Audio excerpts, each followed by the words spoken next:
Bonjour, eh bien, en ce début d'année 2024, je vous souhaite tout bonnement d'être heureux, à la manière qu'il vous plaira. Voilà. Alors, je vous informe que le site sur lequel vous pouviez acheter mon livre vient d'être fermé, mais en fait, non, il n'a pas été fermé, il vient de changer de nom, en fait. Donc, vous ne pourrez plus y accéder avec l'adresse unlivreouvert.fr, mais avec une adresse que je vais mettre en lien, en description sous cette vidéo. Alors, le titre de cette vidéo est une boutade, bien sûr. Ne lisez pas mon livre n'est que le début d'une phrase qui se termine par avant d'avoir écouté mes interviews. Parce que justement en réfléchissant,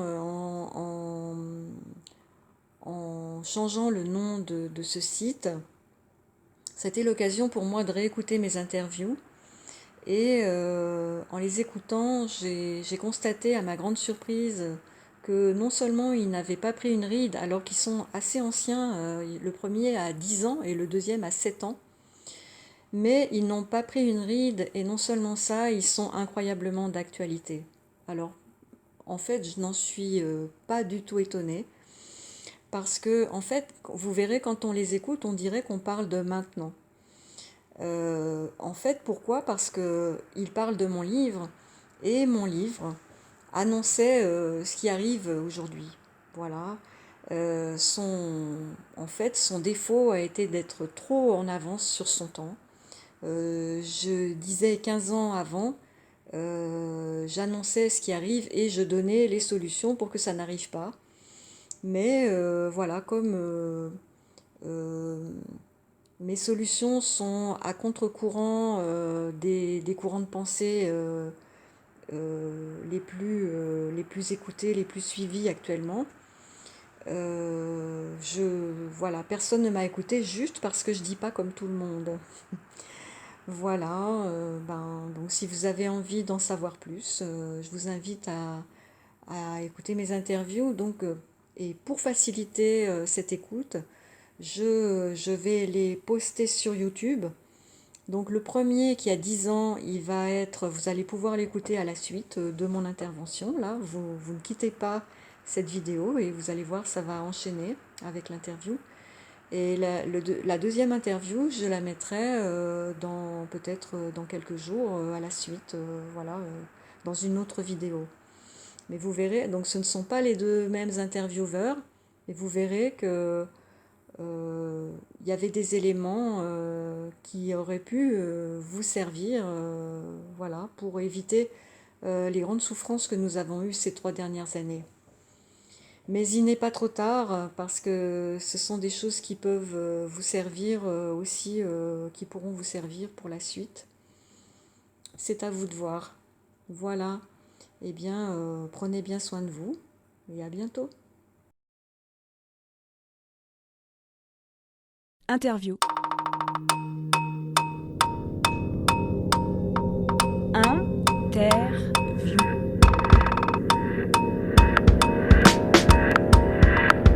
Okej, då börjar vi.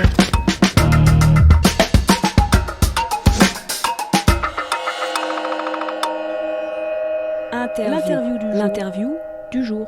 Bonjour, ici Radio Diwa. Pour l'interview du jour, vous pouvez écouter cette émission sur le site internet www.rdwa.fr ou alors sur les ondes FM en 107.5.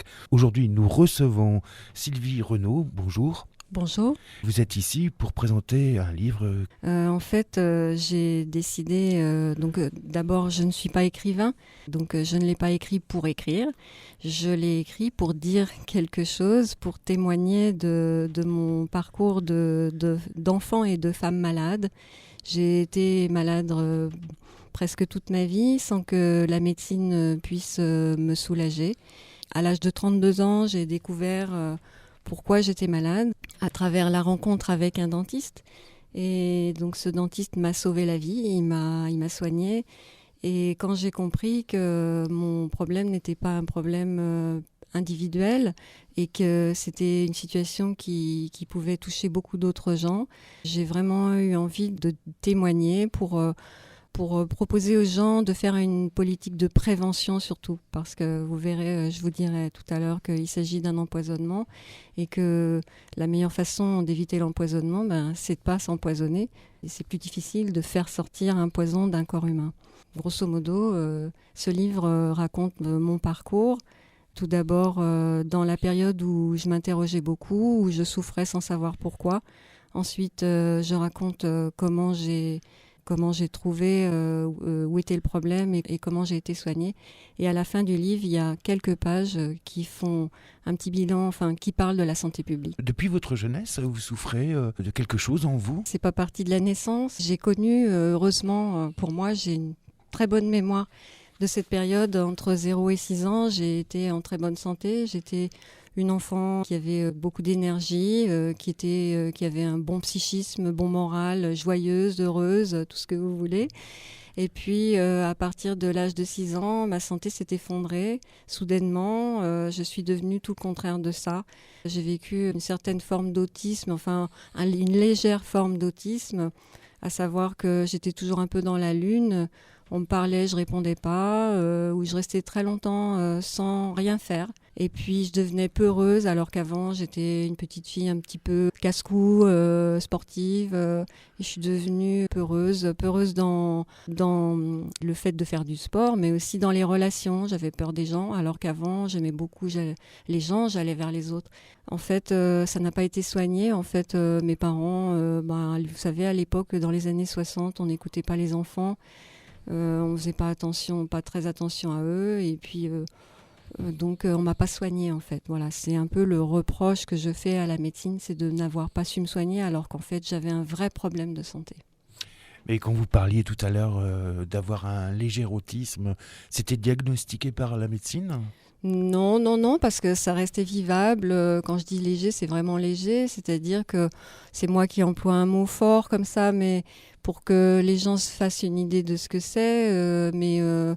J'étais simplement dans la lune, quoi. Mais ça m'empêchait pas d'être plutôt bonne élève à l'école. J'avais un bon parcours scolaire. Donc ça dérangeait personne, quoi. Après j'ai eu d'autres symptômes qui ont accompagné ça. J'ai eu des symptômes physiques. Je vomissais beaucoup, souvent, pour un oui, pour un non. Et donc les médecins ont très vite classé ça dans les maladies psychosomatiques. Ils ont dit que c'était parce que... Alors, ils ont dit à mes parents qu'il fallait jamais me contrarier. Vous voyez, c'était pas très facile à faire. Et ça a été traité un peu à la légère, quoi. Et il a fallu faire avec, mais peu à peu, année après année, ma santé s'est vraiment dégradée jusqu'à ce que j'arrive à l'âge adulte. Et je suis entrée dans la période adulte dans un état vraiment épouvantable, quoi. Je m'évanouissais dans la rue, j'avais de gros problèmes de santé, je tenais pas debout, quoi. J'étais très faible et j'avais beaucoup d'allergies. Voilà, grosso modo, je peux pas rentrer trop dans les détails ici, sinon ce serait trop long. Vous avez pris conscience ce dont vous souffrez à peu près à quel âge ? Alors, à 32 ans, vous dites tout à l'heure chez votre dentiste. Oui, alors je suis d'abord allée au bout du processus, c'est-à-dire que j'ai été assez proche de la mort, quoi. Je tenais plus debout que 4 heures par jour, j'avais des maux de ventre, je pouvais plus, et tous mes systèmes dysfonctionnaient, c'est-à-dire je n'arrivais plus à dormir, je n'arrivais plus à digérer, j'avais des douleurs de règles épouvantables et des règles irrégulières, un système gynécologie qui fonctionnait pas bien. Qu'est-ce que j'avais ? J'étais très nerveuse, j'avais un tempérament assez colérique, mais parfois sans comprendre pourquoi je me mettais en colère. Et on va voir, si vous voulez, tout à l'heure que en fait ça venait de ça aussi. Et donc j'étais au bout du processus et j'ai quitté. Alors parce qu'à l'époque j'étais modéliste à Paris. Je travaillais et quand j'ai vu que j'étais dans cet état, mon médecin m'a recommandé d'aller vivre à la montagne. C'est ce qui m'a amenée ici, dans le Diois. J'ai acheté une maison en faible altitude ici, mais un peu. J'ai acheté cette maison pour y mourir, en fait. Je sentais que j'allais mourir, j'en pouvais plus. Et puis, la vie a décidé que c'était pas mon heure. Quand j'ai eu des problèmes de dents, je pouvais pas aller voir mon ancien dentiste, donc j'en ai cherché un ici. Et la chance a voulu, si on croit à la chance, La chance a voulu que je rencontre un dentiste qui était spécialisé en intoxication mercurielle et qui m'a reconnue immédiatement comme une personne empoisonnée au mercure, le mercure qui provient des plombages dentaires. Ça voudrait dire que vous avez eu des plombages très très tôt dans votre vie?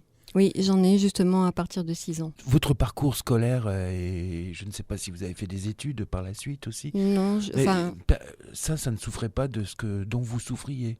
si ça en a souffert, pas quand j'étais à l'école primaire. À l'école primaire, j'étais une bonne élève. Mais peu à peu, mon cerveau a été agressé par les métaux lourds. Donc, peu à peu, mon niveau scolaire a chuté jusqu'à s'effondrer. Donc, je n'ai pas le bac. J'ai été réorientée dans le secteur de la mode parce que je savais parfaitement coudre. J'ai appris toute petite. Je suis devenue modéliste, mais alors qu'en fait, quand j'étais petite, tout portait à croire que je ferais une belle carrière parce que j'étais intelligente, quoi. J'avais des bonnes notes. Mais mon parcours scolaire, oui, s'est effondré. Et je considère qu'il s'est effondré à cause de ça. Et vous avez pris conscience exactement de ce problème à partir de quel âge donc de...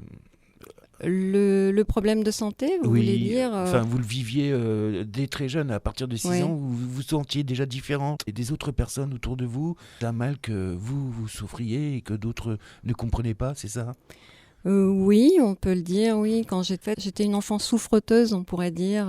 J'étais fragile et souvent, comment vous dire, quand ma mère appelait le médecin, il allait directement dans ma chambre, alors que nous étions 5 à la maison. Et pour lui, c'était systématique. Ça pouvait être que Sylvie qui était malade.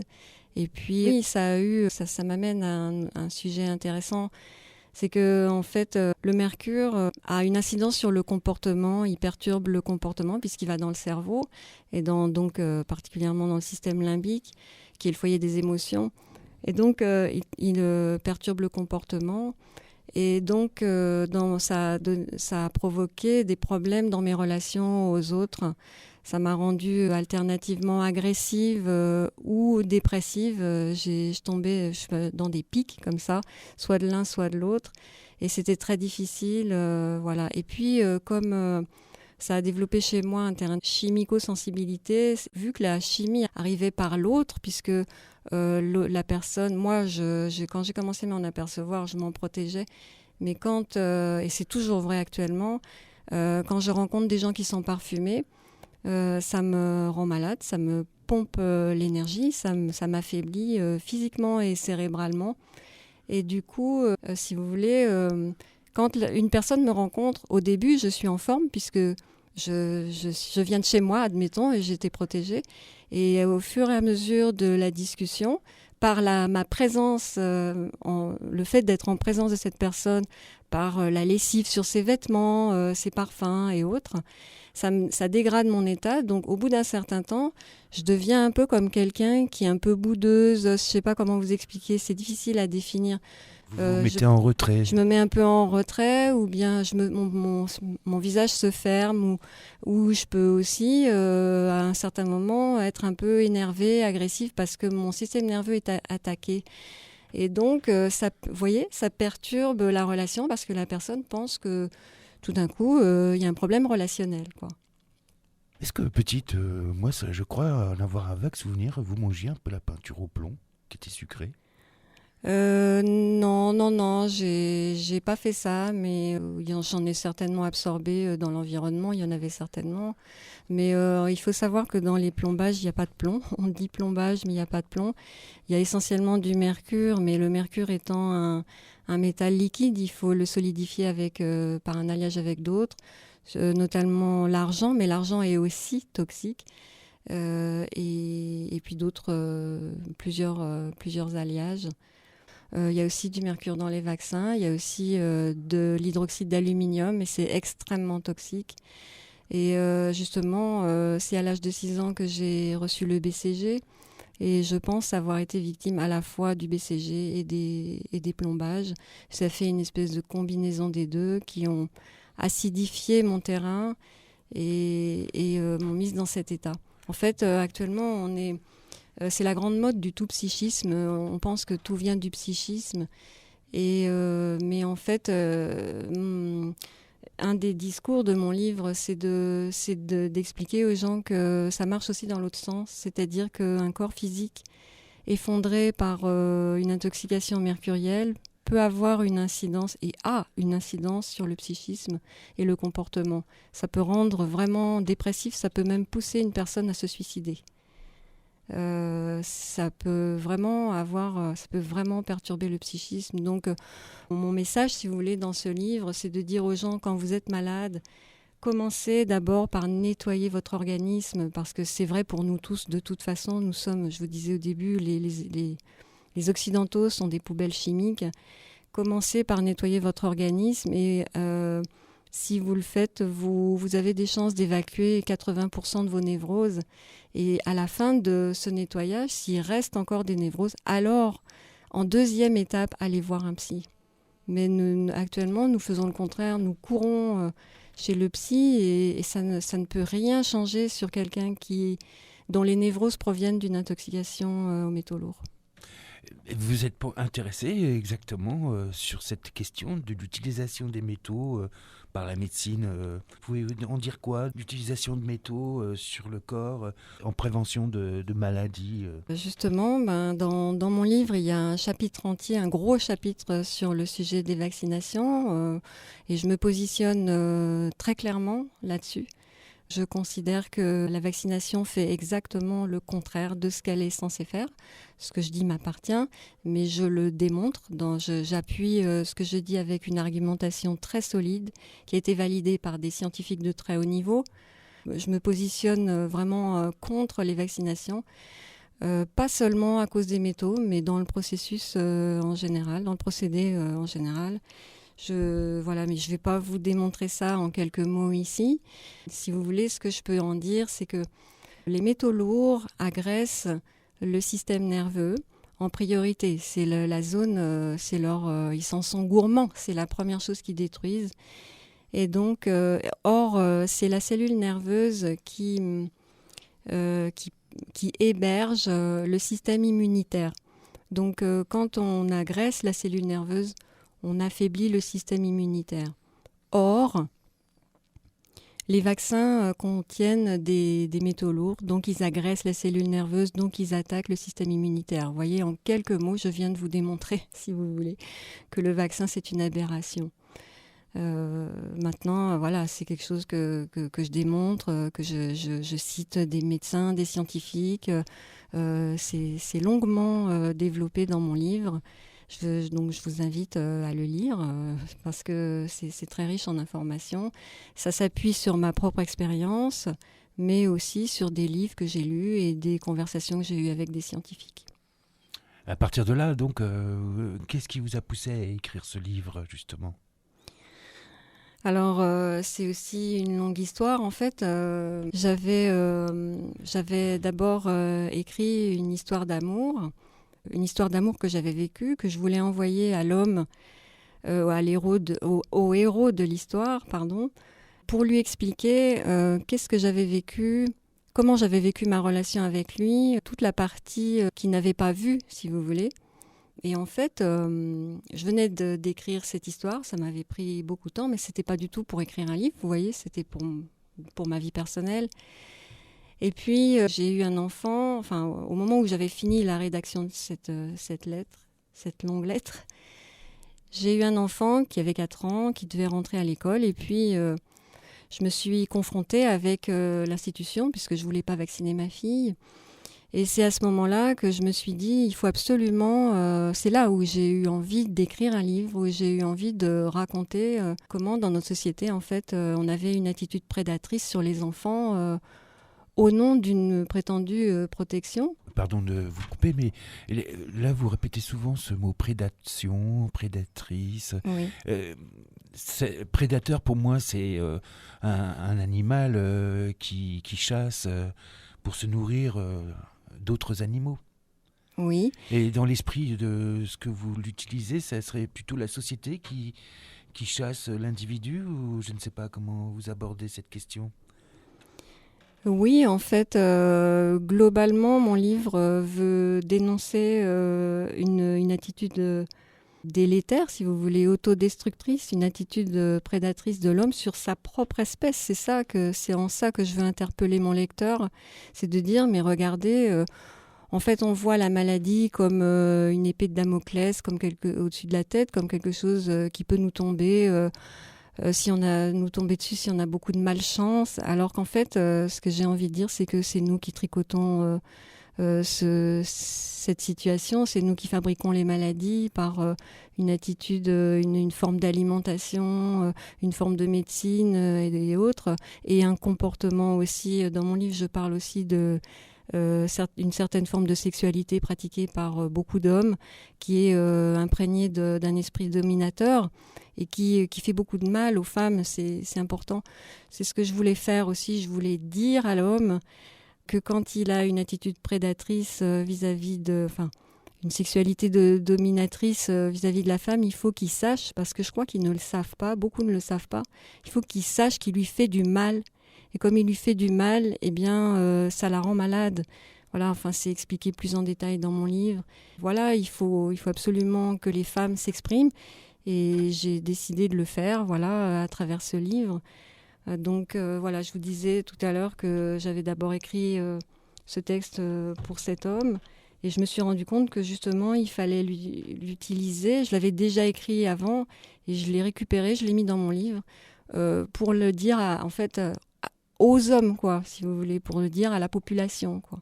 Alors, je voudrais quand même dire que tous les hommes ne sont pas comme ça, heureusement. Je considère qu'il y en a beaucoup. C'est un peu aussi votre engagement dans le mouvement féministe. En fait, vous abordez plein de sujets Oui. par rapport à ce livre, je pense. D'ailleurs, vous étiez co-organisatrice de ces 3 journées du week-end dernier sur 10, par rapport à Lilith... Et Oui. puis d'autres spectacles qui avaient lieu, La Criée, des choses comme ça. Est-ce que vous pensez que vous êtes la seule dans votre situation à souffrir, ou alors vous pensez que beaucoup de personnes souffrent du même mal sans le connaître, et c'est peut-être l'intérêt de votre livre que ces personnes soient amenées à se rendre compte peut-être aussi de leur douleur et de donner un sens à leur douleur? Oui, c'est très bien vu. Je vous remercie de la façon dont vous exprimez les choses. C'est exactement ça. J'ai presque rien à rajouter. Vous avez très bien cerné. Je me sens vraiment entendue. Quand vous me faites un retour comme ça, je me sens vraiment entendue. Et ça me touche beaucoup que ce soit un homme qui me le dise.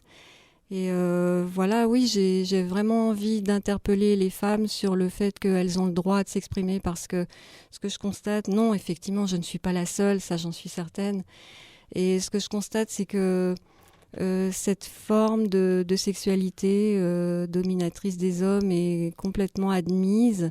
Et que les femmes font avec, si vous voulez, qu'elles subissent et qu'elles se taisent, et qu'en se disant, de toute façon, même si c'est pas lui, ce sera un autre, etc. Donc, si vous voulez, j'invite les femmes à dire que ça leur fait mal, simplement, sans entrer en conflit, sans faire la guerre, mais juste dire que ça fait mal, parce que ce que je crois comprendre, c'est que les hommes ne s'en rendent même pas compte. Ils attendent des femmes qu'elles trouvent ça normal. Et que pour eux, elles viennent au monde pour ça. Vous voyez, c'est ça que je voudrais qu'ils changent. Alors voilà, mon livre interpelle tout le monde en fait. Il interpelle les femmes, il les invite à dire dites aux hommes que ça vous fait mal. Il interpelle aussi les hommes en leur disant regardez, parce que oui, je dois dire que dans mon livre, il y a quelques scènes de sexualité qui sont décrites justement de cette forme, qui peuvent être un peu choquantes. Mais j'ai fait exprès de les décrire pour que les hommes se voient. Parce qu'un homme qui le fait ne se voit pas forcément. Il ne se rend pas compte. Alors que s'il se lit, s'il se voit à travers la lecture, ça peut déclencher certaines choses. D'ailleurs, j'ai l'exemple d'une personne, un homme un jour qui est revenu me voir sur une foire bio où je vendais mes livres. L'année d'après, il avait acheté mon livre. Quand il est revenu me voir, il m'a dit « Je vous remercie infiniment parce que grâce à la lecture de ce livre, j'ai changé mon comportement vis-à-vis de ma femme. J'ai changé mon comportement sexuel. Ça m'a beaucoup apporté. » Vous voyez, donc c'est pas vraiment un livre féministe au sens classique du terme. Moi, je veux pas entrer en guerre avec les hommes. J'ai envie de dire, ça suffit. J'ai été interviewée ici dans cette même pièce il y a quelques jours, justement pour cette manifestation féministe. Et j'ai bien dit clairement que dans mon féminisme, il y avait ma forme personnelle de féminisme. J'étais pas en guerre avec les hommes, qu'au contraire, je les appelais à faire la paix avec nous, quoi. Pour moi, c'est important que les hommes et les femmes se réconcilient. C'est mon objectif, c'est mon désir profond, quoi. Que ce qui se réconcilie individuellement, à l'intérieur de chaque couple, mais aussi dans la société, qu'on arrête de se taper dessus, qu'on arrête de se comparer en cherchant à se mettre dans une classification hiérarchisée qui est supérieure à l'autre. Ça devient vraiment fatigant. C'est impossible de nous comparer. Chacun a ses propres qualités, ses propres compétences, et on est fait pour marcher ensemble, quoi. Voilà. Oui, pour se compléter. Voilà. Tout de même, aujourd'hui, je pense que la femme a le droit de citer, en France du moins. Ce n'était pas le cas il y a peut-être 40 ans ou 50 ans. Est-ce que la femme, quand même, a la capacité aujourd'hui de pouvoir s'exprimer, revendiquer et même dénoncer?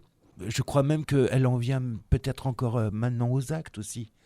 On peut se rendre compte, je ne sais pas ce que vous en pensez, mais le mouvement Femen, vous en pensez quoi de ces femmes qui se mettent poitrine nue pour dénoncer une injustice ou une politique totalitaire, par exemple? Le mouvement Femen, j'en pense rien, en fait, si vous voulez, parce que moi, je donne la place à chaque personne. Chaque personne a le droit d'utiliser les moyens qu'elle choisit. Si vous voulez, ces femmes, elles font ce qu'elles peuvent, mais en fait, je pense que si elles en viennent à faire de la provocation comme ça, c'est justement, en général, quand on fait de la provocation, quand on essaye d'utiliser des moyens forts, c'est quand on a d'abord essayé des moyens plus doux avant, mais qui n'ont pas fonctionné. Ce que j'ai envie de dire, c'est que oui, effectivement, depuis, admettons, une cinquantaine d'années, bien sûr, la femme a le droit a plus de place, elle a le droit de s'exprimer. La preuve, je suis à ce micro. Et j'ai pu écrire ce livre. Mais c'est encore très théorique. C'est écrit dans des textes, des beaux textes qui disent que l'homme et la femme sont d'égaux en droit.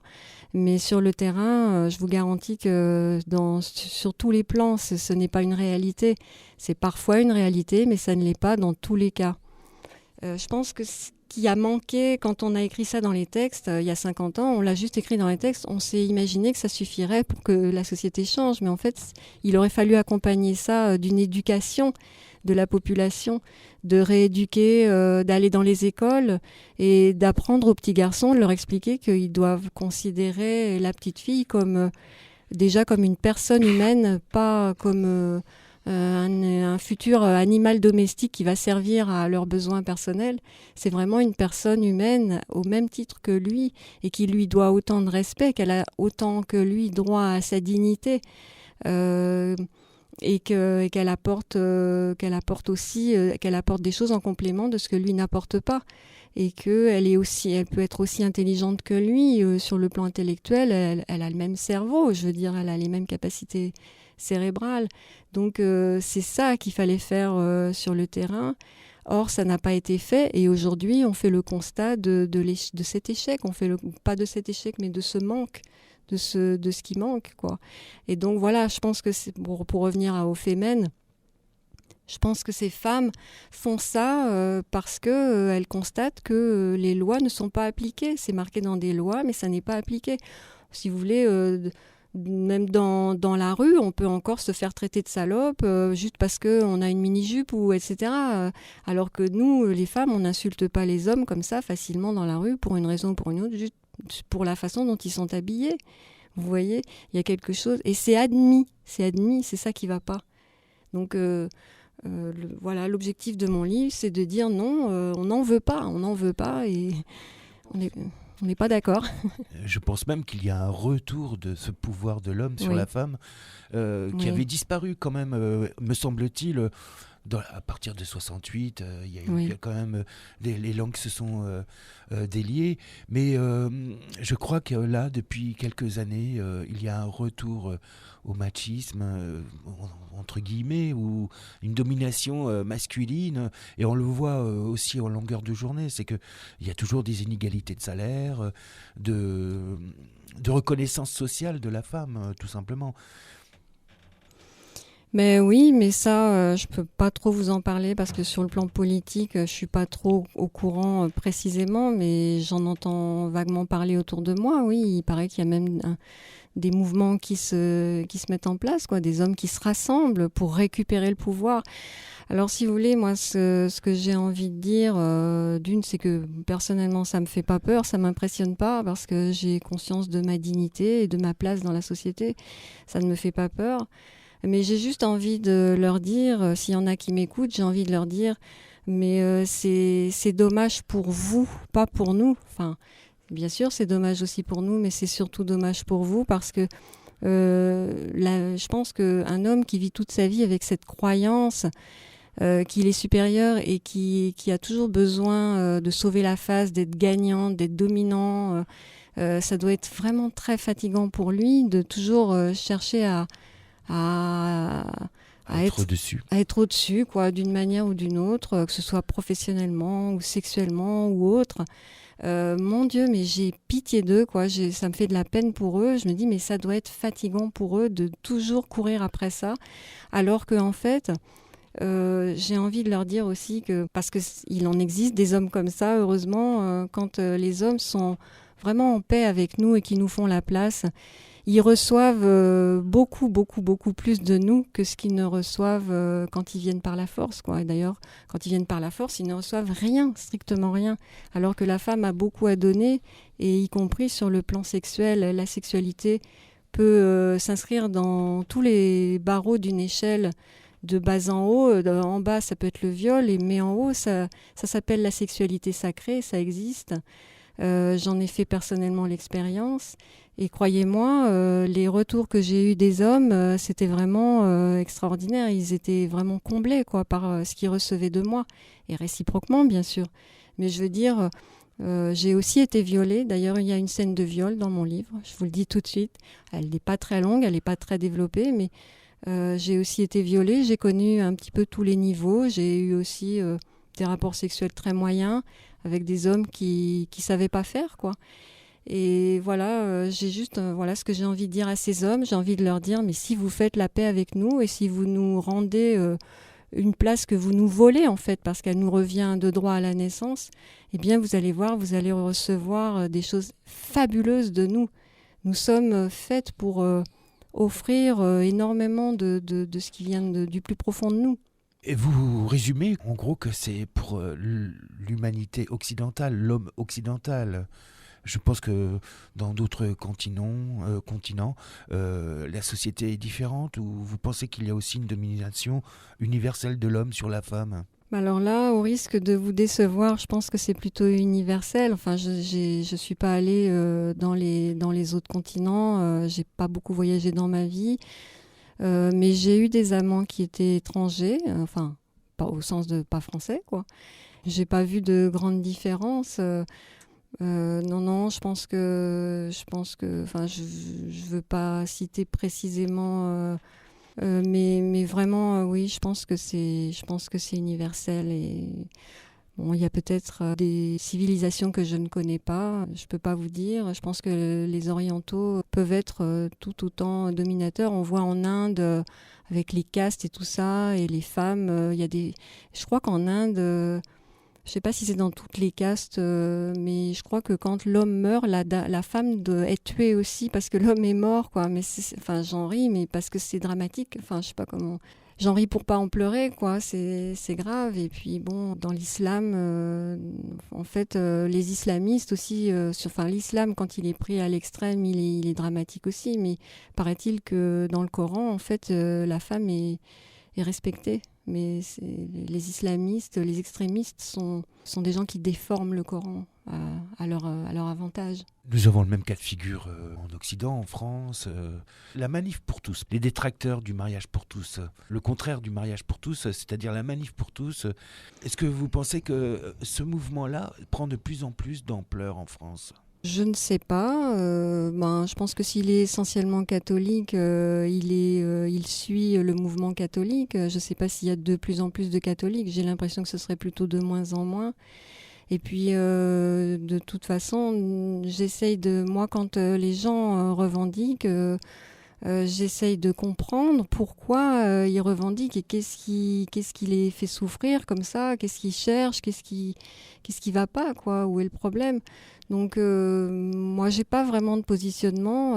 Je suis tout à fait respectueuse des relations homosexuelles, ce n'est pas mon cas, et en même temps, j'ai envie de garder une oreille ouverte aussi aux revendications de ces gens qui sont contre l'homosexualité, d'essayer de comprendre pourquoi ils se rassemblent et pourquoi ils manifestent. S'ils font ça, c'est qu'ils se sentent menacés. Menacés par quoi ? Je sais pas, j'ai juste envie de me poser la question, mais j'ai pas la réponse. Mais en même temps, j'ai envie de dire, il faut faire la place à tout le monde, quoi. Mais en même temps, j'ai envie de leur dire, mais qu'est-ce qui vous fait peur, puisque personne ne vous oblige, vous, à être homosexuel ? De quoi avez-vous peur ? C'est qu'on dirait qu'ils se manifestent comme si on les obligeait, eux, à faire quelque chose, alors qu'en fait, on essaie de donner place à tout le monde. Voilà, que chacun fasse comme il a envie. Enfin, si vous voulez, moi, personnellement, ce que je pense par rapport à l'homosexualité, c'est que je ne suis pas contre, mais simplement pour moi, ce terme homosexualité, ça n'a pas de sens. Parce que pour moi, par définition, la sexualité, c'est la rencontre d'un pôle masculin et d'un pôle féminin. La nature nous le dit, si vous voulez. La nature a été faite pour qu'il y ait un pôle masculin et un pôle féminin qui se rencontrent et qui puissent permettre la reproduction de l'espèce. Après, qu'on dise qu'il y ait de la sexualité entre deux sexes semblables, ça me paraît étrange. Mais voilà, moi j'ai cette forme de tolérance. Voilà, j'ai pas d'autre chose à dire.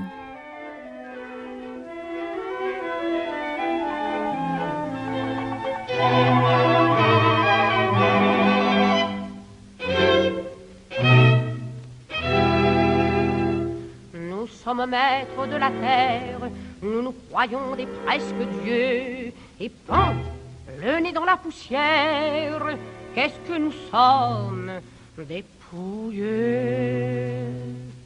Et là-haut, les oiseaux qui nous voient tout petits, si petits, tournent sur nous et crient au fou, au fou. Nous nageons tous dans la bêtise et l'on invente des drapeaux. On met des couleurs aux chemises, sous la chemise, il y a la peau. Et là-haut, les oiseaux qui nous voient tout petits, si petits, tournent sur nous et crient au fou, au fou.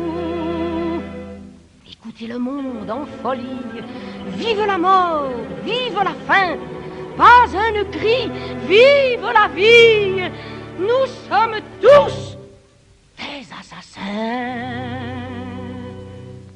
Et là-haut, les oiseaux qui nous voient tout petits, si petits, tournent sur nous et crient au fou, au fou. C'est toute la terre qui gronde, bonne saison pour les volcans.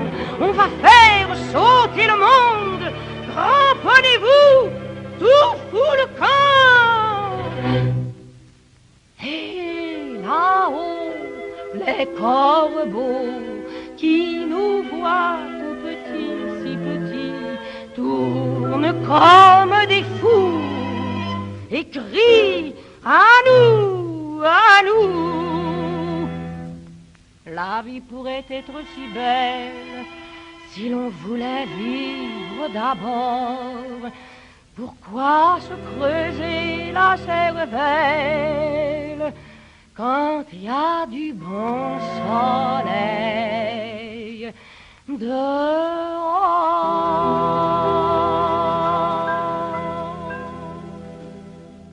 On va peut-être arriver sur le livre aussi, qui s'appelle comment ? Alors le titre du livre, c'est « Si ça se peut », 6 points d'exclamation, ça se peut. C'est pour répondre au déni de la médecine qui dit mais ça se peut pas. Oui, parce que ça, j'en ai pas parlé, mais en fait, quand j'allais voir les médecins, je dis quand j'allais voir les médecins parce que je ne vais plus les voir. La dernière fois de ma vie que j'ai pris un médicament, c'était il y a 25 ans.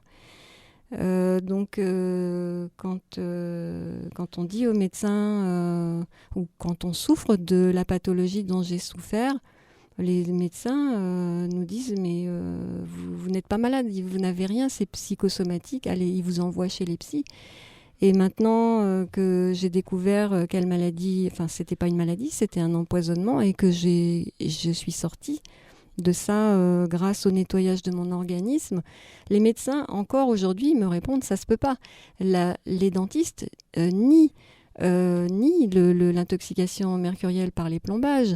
Il y a beaucoup de déni de la médecine par rapport à ça. Donc je me suis dit, tiens, je vais mettre ce titre pour répondre, pour dire si ça se peut, et sous-entendu, je vais vous le prouver. Et j'ai mis 5 ans pour écrire ce livre. Il est très épais. Et il est très très riche en informations. Vous avez une méfiance envers la médecine donc aujourd'hui ? Oui, c'est clair. Oui, j'ai une méfiance, mais pas toujours pareil, pas dans le sens je lève pas de bouclier, je suis pas... Ça serait plus une méfiance de l'ordre du préventif plutôt que du curatif. Voilà, c'est ça. Moi, je pense que en fait, prendre des médicaments quand on souffre d'une maladie dégénérative, c'est une aberration, tout simplement parce que une maladie dégénérative, ça vient d'une intoxication par les produits chimiques ou aussi, je l'ai dit aussi, par l'émotionnel, mais ça vient aussi des produits chimiques. Donc en fait, quand on a une maladie dégénérative, on souffre déjà par la chimie et quand on va voir un médecin, il nous donne des médicaments et on en rajoute une couche. Voilà, c'est tout. Et quand on a le cancer, on fait de la chimiothérapie. Pour moi, c'est une aberration. Je l'ai vécu même dans ma vie personnelle. Il y a 2 ans, j'ai assisté à la mort progressive de mon frère par le cancer. Un cancer d'abord de l'estomac qui s'est généralisé après. Et voilà, je l'ai vu prendre de la chimio et il est mort quand même. Et moi, j'ai beaucoup souffert dans cette situation parce que j'ai tout fait pour essayer de le convaincre d'arrêter ça et de revenir en arrière et de faire autre chose. Je lui ai proposé d'autres formes de soins et il ne m'a pas écouté et il est mort. Et donc j'arrive mieux à aider des lecteurs de mon livre qui me remercient, qui m'envoient des messages de remerciement, qui me disent voilà, vous m'avez aidé à comprendre pourquoi j'étais malade, je me suis reconnue dans tous les symptômes que vous décrivez. Donc voilà, dans ce livre, je décris en détail dans la vie courante, dans le quotidien, qu'est-ce que ça provoque comme symptômes. Donc les gens peuvent se reconnaître, ils peuvent se dire mais oui, mais j'ai exactement les mêmes problèmes. Donc ils peuvent s'identifier comme une personne souffrant d'intoxication mercurielle. Et de nos jours, la médecine n'a aucune solution à apporter à ces gens-là. Ils sont dans une grande détresse. Et vous savez, j'ai un site qui parle de mon livre. Donc, par ce site, j'ai des conversations avec mes lecteurs ou avec des gens qui lisent pas mon livre, mais qui me posent des questions et je leur réponds. Je me rends compte que les gens j'ai des messages, mais qui sont terribles. Je me rends compte que les gens sont dans des détresses immenses. Ils ont des symptômes encore pires que ceux que j'avais moi. Mais je me dis, mais comment ils font pour tenir encore debout ?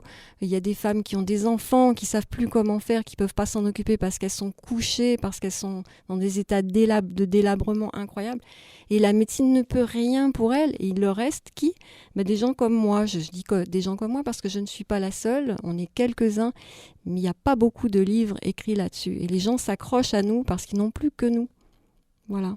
Justement, vous parliez de ces moyens de soins qu'offre la médecine officielle, celle qui est reconnue pour être remboursée ou prise en charge à 100%.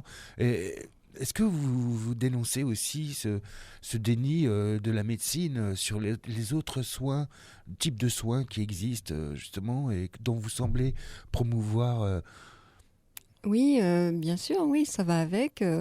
Je trouve ça vraiment dommage que la médecine alternative ne soit pas remboursée et que même parfois elle est pourchassée. C'est dramatique.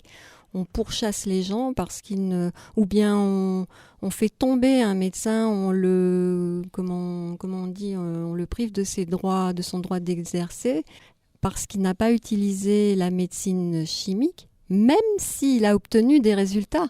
J'insiste là-dessus, mais c'est affolant. On marche sur la tête dans notre société. On poursuit quelqu'un qui obtient des résultats parce qu'il n'a pas utilisé la bonne méthode. Pour ma part, je perçois ça vraiment comme un comportement extrêmement sectaire. Pour moi, la médecine, c'est presque une secte, quoi. Enfin, ça fonctionne comme une secte.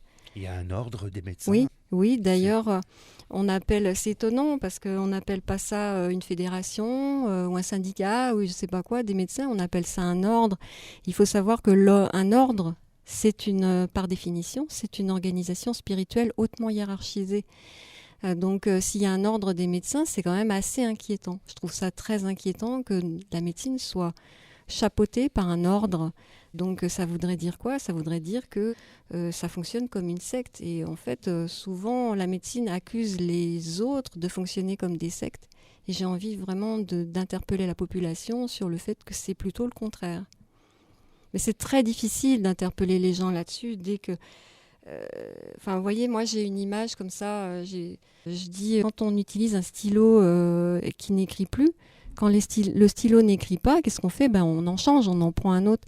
Mais actuellement, on est vraiment en mesure, n'importe qui est en mesure de constater l'échec de la médecine d'État parce que tout le monde est malade, c'est affreux, la santé publique est en train de s'effondrer, mais... Et on continue quand même, on n'est pas capable de faire ce constat d'échec et de dire on va essayer de revoir notre position sur cette médecine et puis peut-être lui demander des comptes aussi, lui dire mais qu'est-ce que vous avez fait ? On vous a donné le monopole de la santé, regardez ce que vous en avez fait et puis leur demander des comptes parce que non seulement ils ne soignent pas les gens mais ils les tuent. On meurt par la médecine. Je considère que mon frère est mort par la médecine. Est-ce que vous pensez qu'il y a encore beaucoup de docteurs Diafoirus en France ? Je suis désolée, mais je ne sais pas ce que c'est. Diafoirus, c'était le médecin dans Le Malade imaginaire de Molière. Ah oui, d'accord. Oui, je vous remercie de me poser cette question parce que ça me permet de me repositionner. En fait, moi, j'ai rien contre le médecin de quartier. Le médecin de quartier, c'est quelqu'un pour moi, c'est quelqu'un pour qui j'ai du respect. C'est quelqu'un qui a voulu faire ce métier, j'imagine au départ, pour sauver les gens, qui était bourré de plein de bonnes intentions, qui était persuadé qu'il allait soigner les gens parce que c'est ce qu'on lui a dit. Donc, qui a appris consciencieusement, qui a donné plusieurs années de sa vie pour apprendre cette discipline c'est pas une discipline, c'est pour apprendre cette science.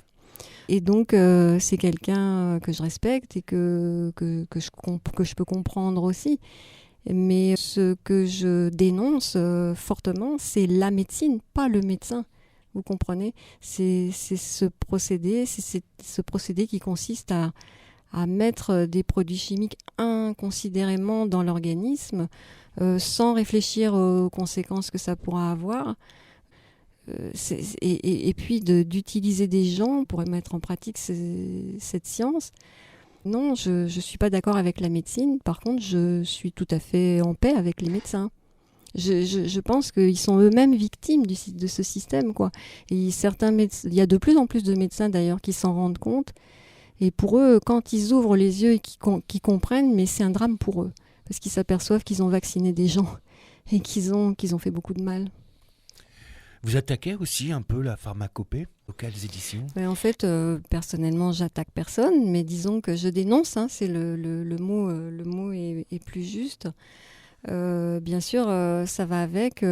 C'est quelque chose qui est en train de monter. On entend de plus en plus souvent aux informations que tel ou tel médicament a rendu les gens malades. Et on commence à demander des comptes aux gens de la pharmacopée, à l'industrie pharmaceutique. On se rend de plus en plus compte que c'est une affaire de business. Après, ça, c'est mon affirmation personnelle. Moi, j'en suis convaincue, mais... moi, j'invite les gens vraiment à ouvrir les yeux, à réfléchir, à se poser des questions, et puis à lire mon livre, parce que, en fait, ce qui affole les gens quand on leur dit que la médecine, ça fonctionne pas, c'est qu'ils savent pas quoi mettre à la place. Mais moi, mon message, c'est de dire, mais il y a autre chose à la place. Et d'ailleurs, la médecine, ça n'existe que depuis un siècle et demi. L'humanité a survécu bien longtemps avant. En fait, le processus de guérison, il est intrinsèque à l'être humain. Il est en nous, il fonctionne en permanence, jour et nuit. Tant qu'on est vivant, on a un système de guérison qui fonctionne tout seul. Vous avez qu'à voir, si vous vous coupez, vous allez voir, ça va se cicatriser tout seul. Un os qui s'est fracturé, il va se reconsolider tout seul. Et en fait, c'est ça, la guérison, elle se fait toute seule. Maintenant, ça ne veut pas dire qu'il ne faut rien faire. Mais je disais tout à l'heure que le système immunitaire, il était au sein de la cellule nerveuse. Donc, la gestion de la santé, ça consiste à faire de la prévention et à faire en sorte de ne pas agresser le système nerveux. Voilà, après, il y a plein de choses à faire, il y a plein de choses à savoir que je ne peux pas vous résumer ici. Mais essentiellement, c'est ça, il faut protéger la cellule nerveuse. Et la cellule nerveuse, elle est attaquée par la chimie et par l'émotion. Il y a deux choses très importantes parce que l'émotion acidifie. Eh bien, je crois qu'on arrive à la fin de l'émission. Vous pouvez rappeler alors le titre, Sylvie Renaud, de votre publication ? C'est 6 points d'exclamation, ça se peut. Il n'y a pas d'éditeur, ce livre est auto-édité. Je n'ai pas cherché d'éditeur parce que je savais d'avance que personne ne voudrait éditer mon livre. Mais c'est pas seulement pour ça, c'est aussi parce qu'on m'a expliqué que quand on prenait un éditeur, on n'était plus propriétaire de son texte. On le vend, si vous voulez, et l'éditeur est propriétaire. Et pour moi, ce texte est tellement précieux que c'est hors de question que je le vende à qui que ce soit. Il restera ma propriété toute tant que je serai vivante, si vous voulez. Donc je l'ai parce que je ne veux pas prendre le risque que quelqu'un se l'approprie et ne l'édite plus, vous voyez. Il faut qu'il reste vivant, il faut qu'il soit sur le terrain tout le temps. Et donc j'ai décidé de l'auto-éditer, mais ça pose un problème pour moi au niveau des médias, parce que quand on n'est pas édité, quand on n'a pas d'éditeur, les médias ne veulent même pas nous lire, on ne les intéresse pas, ils ne veulent rien savoir. Donc pourtant, ce livre existe depuis 2006, ça fait 8 ans, et ça fait 8 ans qu'il n'est pas soutenu par les médias. Donc je vous remercie d'autant plus de m'inviter à cette émission. C'est un moment important pour moi. Ça me fait vraiment plaisir de voir que vous m'avez donné la parole. Donc voilà. Il ne se vend donc que sur Internet. Je le vends personnellement. Je peux le donner à quelqu'un qui me l'achète. Je le donne de la main à la main. Ou je peux aussi le vendre sur Internet. Et vous avez un blog ou un site Internet, justement, avec une adresse à donner ? Oui, j'ai un site qui s'appelle donc www.unlivreouvert en attaché.fr. unlivreouvert.fr. J'ai choisi cet intitulé parce que c'est le titre d'un de mes chapitres. C'est un livre qui se transforme au fil des années aussi. Vous avez fait qu'une édition, une publication. Non, je le réédite tous les 100 exemplaires parce que je le fais imprimer seulement en 100 exemplaires, mais l'histoire de base est toujours la même. Simplement, j'ai remanié l'introduction au fil des... Il n'y a que l'introduction qui a été remaniée au fil des éditions. Et aussi, il y a eu quelques petites informations comme ça, une petite phrase par-ci par-là qui est ajoutée pour donner un peu plus d'informations à chaque fois que j'en ai... je fais une petite mise à jour, mais vraiment c'est très très faible. En tout cas, je n'enlève rien, je ne fais qu'ajouter. Eh bien, Sylvie Renaud, merci d'être passée. Et je souhaite une longue carrière à votre livre. Merci. Et ça peut durer. Une longue carrière à vous aussi. Interview. Merci aussi. Et bonsoir. Bonsoir. Interview.